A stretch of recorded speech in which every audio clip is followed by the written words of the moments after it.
नमस्कार, कब तक न्यूज़ चैनल पे आपका स्वागत है। मैं चाहूँगा हमारे दर्शकों के लिए आप अपना एक छोटा-सा परिचय ज़रूर दे दें। नमस्कार, मेरा नाम सर्वेश पांडे है और मैं सौड़ आर्मी सौड़ सेवान्यास का संस्थापक एवं राष्ट्रीय अध्यक्ष हूँ। जी, तो जैसा कि आपको सर्वेश जी मालूम है कि हाल ही में जो विवादित बयान ब्राह्मणों के खिलाफ या हमारे रामचरितमानस को लेकर स्वामी प्रसाद मौर्य ने दिया, वो जी, हमारे प्रदेश का ही नहीं पूरे देश का बहुतायत माहौल बिगाड़ के रखा है। तो इस पे जी, जी। हमारे समाज के लोगों को क्या संदेश है और ऐसे नेताओं के लिए क्या है आपके पास? देखिए, स्वामी प्रसाद मौर्य की तो कोई बात ही मत करिए क्योंकि स्वामी प्रसाद मौर्य गिरगिट से भी ज्यादा रंग बदलने वाला व्यक्ति जी, और मैं कहूँगा वह एक बहुत बड़ा भगौड़ा व्यक्ति है। वह किसी जी, भी पार्टी में अस्थायी रूप से रुका नहीं है। जी, वो पहले बसपा में था, उसके बाद भाजपा में आया, फिर जी, सपा में गया जी, और मतलब इतना तेजी से रंग जिस तरीके से स्वामी प्रसाद मौर्य बदल रहे हैं इस तरीके से जी, कोई रंग मतलब गिरगिट भी रंग नहीं बदल सकता है। जी, तो स्वामी प्रसाद मौर्य के किसी भी बात को मैं बहुत गंभीरता से नहीं लेता हूँ। जी, स्वामी प्रसाद मौर्य जो है एकदम जाहिल किस्म के व्यक्ति हैं, एकदम गंवार किस्म के व्यक्ति हैं। इनका उद्देश्य जो है मतलब लोगों को आपस में लड़ाना है, जी, लोगों को आपस में बांटना है, एक दूसरे के खिलाफ भड़काना है। जी, ये विकास तो कर नहीं पाएंगे, ये जी, कभी किसी का विकास नहीं कर पाएंगे। मैं कह रहा हूँ कि ब्राह्मणों की बात छोड़ दीजिए, सौरों की बात छोड़ दीजिए, ये जिस समाज से आते हैं उस समाज का विकास नहीं कर पाएंगे। और जब ये विकास नहीं कर पाएंगे तो वे जात की राजनीति करके अपनी राजनीति करना चाह रहे हैं। चुनाव तो हार ही गए हैं, तो अब जी। सोच रहे हैं कुछ नया एजेंडा अपनाया जाए। तो यही सब इनका प्रलाप विलाप चल रहा है और कोई मतलब नहीं है। तो ये जो 15 और 85 कहते हैं, क्या ये गलत है कि ये आंकड़े गलत हैं? 15 और 85 की जो ये बात कर रहे हैं स्वामी प्रसाद मौर्य, जी, मैं आपको सबसे पहले बता दूं करोड़ों की आबादी इस देश में 30 से 40% के आसपास में है। ठीक। दूसरी बात यह है कि इनकी जो आबादी है ये आबादी हमारे त्याग और बलिदान से मतलब बची हुई है। जी, हमने मुगलों से अंग्रेजों से लड़ करके इनको जिंदा रखा है, तब जाकर के ये अपनी आबादी इतना गिना रहे हैं। अगर हम लड़े ना होते तो जी, शायद ये जिंदा ना होते। जी। तो हर बार जैसे कि उल-जुलूल बातें होती हैं या किसी रामचरितमानस को ले लें या कोई भी ग्रंथ शास्त्र उठता है, उस पे प्रश्न चिन्ह आता है तो हमेशा कटघरे में सवर्ण समाज ब्राह्मण ही पाया जाता है। देखिए, ब्राह्मणों को टारगेट करने का इनका उद्देश्य यह है कि जी, ब्राह्मण जो है सनातन धर्म की नींव है। जी, जैसे आप एक यादव से नाराज होंगे तो दूध लेना बंद कर देंगे, जी, आप बढ़ई से नाराज होंगे तो लकड़ी का सामान बनवाना बंद कर देंगे, जी, आप लोहार से नाराज होंगे तो वहां वहां से आप ये जो लोहे का सामान होता है वो लेना बंद कर देंगे, आप जी, एक मुराऊ से नाराज होंगे तो सब्जी लेना बंद कर देंगे। लेकिन जब आप ब्राह्मण से नाराज होते हैं तो आप सनातन संस्कृति से अलग हो जाते हैं, जी, क्योंकि आपको द्वितीया तृतीया अष्टमी षष्टमी बताने वाला ब्राह्मण है।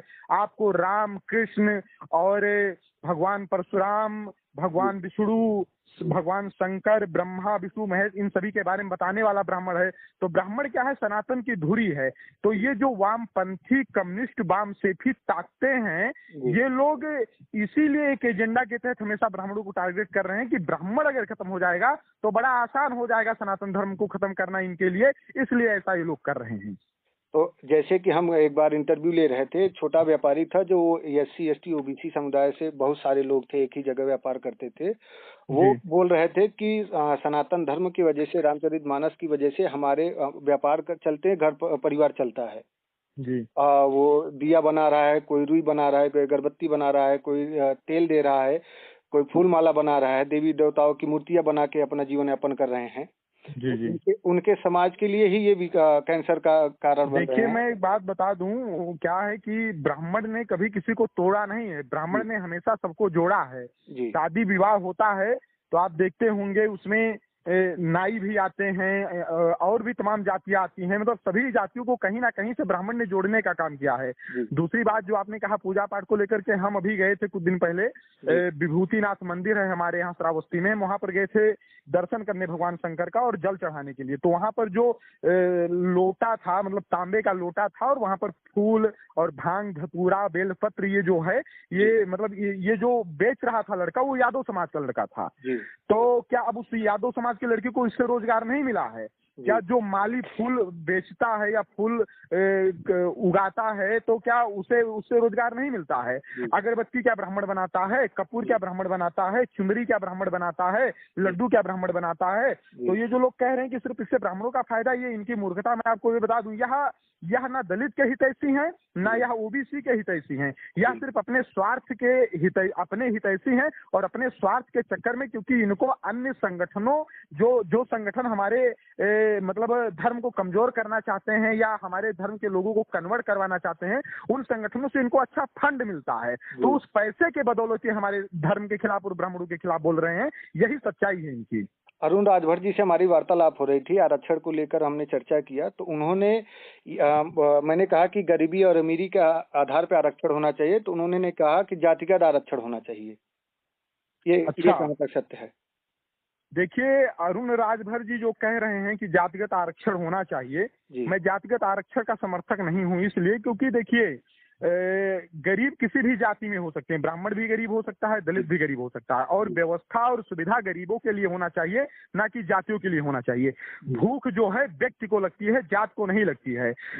शिक्षा की आवश्यकता व्यक्ति को है, जाति को नहीं है, और रोजगार की आवश्यकता व्यक्ति को है, जाति को नहीं है। तो जो वास्तव में उसका हकदार है, जिसको उसकी आवश्यकता है, उसको मिले, जाति को ना मिले, वह किसी भी जाति समुदाय से आता हो। एक तरफ अगर ये लोग मानवता की बात करते हैं कि मानवता होना चाहिए, जातवाद खत्म किया जाए, तो फिर जातिगत आरक्षण का पक्षधर ये पक्षधर कैसे हो सकते हैं? जातिगत आरक्षण का ये मतलब पक्ष कैसे ले सकते हैं? आप अगर मानवता सुनिए, अगर आप इस पे करते हुए बात ये रखी है कि क्या ब्राह्मण समाज के लोग नालियां साफ करने आएंगे? मैं आपको बता दूं, दिल्ली में बहुत सारे ऐसे शौचालय बने हुए हैं जिसमें पंडित जी लोग वहां पर काम कर रहे हैं। अभी मैं एक बार मैं राजस्थान गया था, एक कार्यक्रम था, वहां से जब मैं आ रहा था तो मैं मेवाड़ किला देखने जा रहा था, वहां पर भी एक शौचालय था। तो वहां पर एक वहां का काम जो है भूमिहार पंडित जी थे, वो लोग देख रहे थे। दूसरी बात मैं आपको और बता दूं, गांव में आज मनरेगा चलता है जिसमें गांव के लोग मजदूरी करते हैं, उसमें आप जाकर के देख लीजिए, बहुत से पंडित जी लोग हैं, बहुत से ठाकुर साहब लोग हैं, बहुत से बनिया भूमिहार समाज के लोग हैं जो मजदूरी करते हैं। मजदूरी जो है या काम जो है व्यक्ति की स्थिति परिस्थिति करवाती है, उसकी जाति नहीं करवाती है। बहुत से लोग दिल्ली में जाकर के, लुधियाना में जाकर के, पंजाब में जाकर के रिक्शा चलाते हैं, वो पंडित जी समाज से आते हैं। तो या कोई कैसे कह सकता है कि नहीं पंडित जी लोग ये काम नहीं करते, वो काम नहीं करते हैं? स्थिति परिस्थिति सबसे कुछ भी करवाती है, और जो वास्तविक हकदार जिस चीज का है उसको वो मिलना चाहिए। देखिए, आखिरी सवाल ये है कि जैसे नौजवान, चाहे जिस समाज का हो, ब्राह्मण का हो, ओबीसी एसटी का हो, हर नौजवान किसी पार्टी का झंडा थाम के दौड़ता है, पार्टी का कार्यकर्ता, मुख्य कार्यकर्ता रहता है। तो जैसे कि ऐसे बयानबाजी होती रहती है। हाल ही में मोहन भागवत जी ने कहा कि जो वर्ण व्यवस्था बनी थी वो भगवान नहीं पंडित बनाए थे।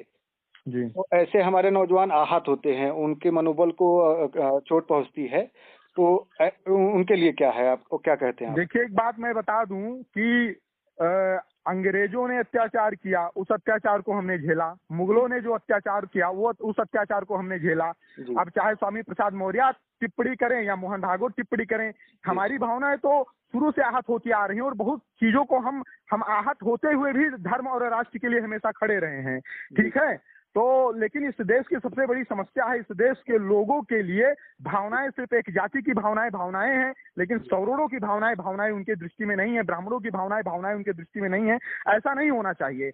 हाँ, अगर भारत का संविधान कहता है कि हम जाति धर्म लिंग भाषा के आधार पर भेदभाव नहीं करेंगे, तो इनको भी जाति धर्म लिंग भाषा के आधार पर कोई भेदभाव नहीं करना चाहिए। दूसरी बात, ये जितने लोग हैं आजादी के बाद जाति विहीन समाज की कल्पना किए और जाति विहीन समाज बनाने के उद्देश्य से आगे बढ़े, और आज सबसे ज्यादा ये जातवाद पर टिके हैं। तो ऐसे कैसे जातवाद खत्म होगा? आप जात के आधार पर जनगणना करवा रहे हो, जात के आधार पर आरक्षण ले रहे हो, जात के आधार पर प्रधानी का चुनाव लड़ रहे हो, जात के आधार पर विधानसभा में सांसद और लोकसभा में आप जा रहे हो, जात के आधार पर मंत्री बनाए जा रहे हैं, जात के आधार पर स्कॉलरशिप मिल रहा है, और आप और आरोप थोपा जा रहा है सवर्णों के ऊपर, सवर्ण जातवादी है, सवर्ण जात के आधार पर अत्याचार कर रहा है। मतलब जात के आधार पर सारी व्यवस्था सुविधा तुम ले रहे हो, आरोप हम पर लगा रहे हो। रही बात मोहन भागवत की, तो मोहन भागवत भी राजनीति से प्रेरित हैं। मोहन भागवत भी जो है राजनीति से प्रेरित है। मोहन भागवत और स्वामी प्रसाद मौर्य का बयान एक जैसा है, तो ये दोनों लोग एक ही जैसे हैं। ये लोग जो कह रहे हैं कि जाति भगवान ने नहीं पंडितों ने बनाई है, श्रीमद् भागवत में भगवत गीता में भगवान श्री कृष्ण ने कहा है कि जो भी सृष्टि की रचना, सृष्टि का निर्माण मुझसे है, उस सृष्टि का विनाश मुझ में है। समझ रहे हैं मेरी बात को? मुझसे ही लोग पैदा होते हैं और वो मुझ में ही लोग मतलब जाकर के खत्म हो जाते हैं। वो कहें कि मेरे मुख से ब्राह्मण का, मेरे क्षत्रिय से भुजाओं का, मेरे जो है ये जो पेट है, जो ये मतलब कमर है, यहाँ से वैश्य का, और जो पैर से इससे शूद्र का निर्माण हुआ है। ये तो भगवान श्री कृष्ण ने कहा है, तो क्या श्रीमद् भागवत गलत है? लेकिन सबसे बड़ी समस्या है कि मोहन भागवत को भागवत पढ़ने की आवश्यकता है, और वो भागवत पढ़े और अपना नॉलेज बढ़ाए, तब फिर वो बताए कि ब्राह्मणों ने वर्ण व्यवस्था या जात व्यवस्था बनाई है। जैसा कि आपको भी मालूम है कि समाज का या देश का रूप भाव राजनीति से बदला जा सकता है। जी। तो क्या मैं ये समझूं कि सवर्ण आर्मी 2024 के चुनाव में अपने आप को देख रही है? देखिए, हम 2024 और 25 हम चुनाव से हमें भी कोई ना लेना देना नहीं है। अभी मेरा उद्देश्य है कि हम सवर्ण समाज को कैसे एक मंच पर ला सकते हैं, सवर्ण समाज को कैसे संगठित कर सकते हैं, क्योंकि वास्तविक प्रतिनिधित्व कोई कर सकता है तो सवर्ण कर सकता है। सवर्ण कभी एक कुंठित मानसिकता से ग्रसित होकर राजनीति नहीं करता, सवर्ण कभी जाति से प्रेरित होकर के राजनीति नहीं करता। सवर्ण जो है हमेशा धर्म और न्याय की बात करता है। मेरा संगठन है सवर्ण आर्मी। आप लोग न्यूज चैनल चलाते हैं, आप लोग लगातार वॉच करते होंगे, देखते होंगे। आपने कभी नहीं देखा होगा कि सर्वेश पांडे ने सामने से कभी किसी दलित को गाली दी है, कभी किसी ओबीसी को गाली दी है। लेकिन बहुत से ऐसे दलित संगठन, ओबीसी संगठन मिल जाएंगे जो ब्राह्मणों, क्षत्रियों, बनिया, भूमिहार समाज को गाली देते हुए मिल जाएंगे। तो हम तो कभी जातवाद की बात नहीं करते। मेरा उद्देश्य है कि मैं अपने समाज को कितना मजबूत बना सकता हूँ, मैं अपने समाज को कितना जागरूक कर सकता हूँ, अपने समाज को कितना संगठित कर सकता हूं। लेकिन अगर सामने से कोई वार करेगा, सामने से कोई गाली देगा, तो भी हम कतई बर्दाश्त नहीं करेंगे। हम किसी को गाली देंगे नहीं और किसी का गाली हम बर्दाश्त नहीं करेंगे। और रही चुनाव की बात, तो हम अपने समाज को संगठित करना चाहते हैं। जब मेरा समाज संगठित हो जाएगा तो ये जितने भी राजनीतिक लोग हैं ये हमारे आगे पीछे घूमेंगे और हमारी भी बातें मानेंगे। और यही बात जो है मैं अपने सौर समाज को समझाना चाहता हूं कि अलग अलग बटे रहने से कुछ नहीं होगा, हमको संगठित होना होगा और मजबूती से संगठित होकर के अपने हक और अधिकार की आवाज उठानी होगी। जी, तो आखिरी में अगर मैं कहूं कि एससी एसटी ओबीसी भाइयों के लिए आपका कुछ संदेश? देखिए, एससी एसटी ओबीसी भाइयों के लिए मेरा बस ये संदेश है कि देखिए, अगर कोई दलित, देखो, अपने जाति की बात करना गलत नहीं है, ठीक है, अपने जाति की बात करना गलत नहीं है, दूसरे जाति का विरोध करना गलत है। अपने जाति की बात करना जातवाद नहीं, लेकिन जातीय भावना से ग्रसित होकर किसी जाति को गाली देना, किसी जाति के व्यक्ति को प्रताड़ित करना, ये जातवाद है। कोई भी दलित संगठन है बने, मुझे कोई दिक्कत नहीं। कोई भी ओबीसी संगठन है बने, मुझे कोई दिक्कत नहीं। हर एक जाति का अपना संगठन होना चाहिए और वो जाति के तो जो संगठन है वो अपने जाति के विकास के लिए काम करें। अगर कोई ओबीसी संगठन है तो ओबीसी के गरीबी, अशिक्षा, भुखमरी और पढ़ाई के लिए काम करे। अगर कोई दलित संगठन है तो वो भी दलित समाज के गरीबी, भुखमरी, अशिक्षा और पढ़ाई के लिए काम करे, ना कि दूसरे जाति को गाली देने का काम करे। ओबीसी समाज है या एससी एसटी समाज है, आप लोग भी अपनी योग्यता बढ़ाइए, मेहनत करिए, आगे बढ़िए, लेकिन किसी समाज को गाली मत दीजिए, क्योंकि किसी समाज को गाली देकर के थोड़ा तुम्हें अधिकार मिलेगा।